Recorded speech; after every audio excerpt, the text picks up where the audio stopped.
Hello बच्चों, चलिए प्रश्न को पढ़ते हैं और समझते हैं। फलनों का समाकलन कीजिए। और हमें एक फलन दिया है ए की घातांक एक्स और उसके बटे में है ए की घातांक एक्स प्लस 2 और हमें इसका समाकलन ज्ञात करना है। प्रश्न को हल करने से पहले हम प्रश्न के लिए मुख्य अवधारणा लिख लेते हैं। तो इस प्रश्न के लिए मुख्य अवधारणा जिसकी सहायता से हम इस प्रश्न को हल करेंगे। मुख्य अवधारणा में हम समाकलन का सूत्र लिखेंगे। देखिए, हमें याद होना चाहिए 1/x का समाकलन। इसका समाकलन होता है log x और आधार क्या होगा इसका e और प्लस सी। तो एक तो आपको यह सूत्र याद रखना पड़ेगा इस प्रश्न के लिए। दूसरा देखिए, हमें यह भी पता होगा कि d बटा डी एक्स ई की घातांक x अर्थात e की घातांक x का जो अवकलन होता है वो e की घातांक x ही होता है। अब आइए प्रश्न को हल करते हैं।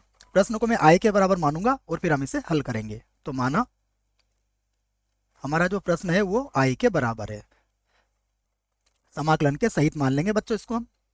e की घातांक x बटा e की घातांक x प्लस 2 और चाहे तो हम इसे समीकरण 1 बना सकते हैं। अब हम यहाँ पर एक प्रतिस्थापन करेंगे।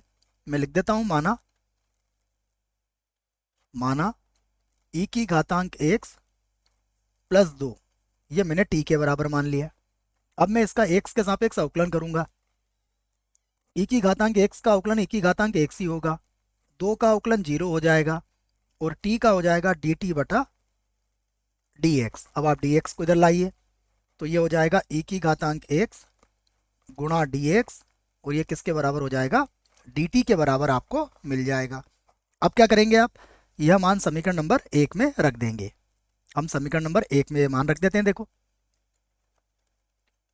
तो अब होगा i बराबर e की घातांक x और dx तो dt के बराबर हो गया, बटे में कितना आ गया t।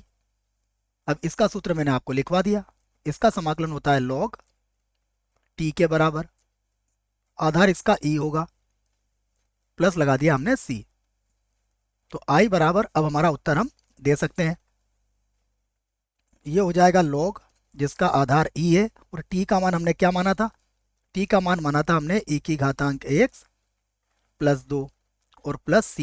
यही हमारे प्रश्न का उत्तर होगा। आशा करता हूँ आपको इस प्रश्न का उत्तर समझ में आया होगा। धन्यवाद।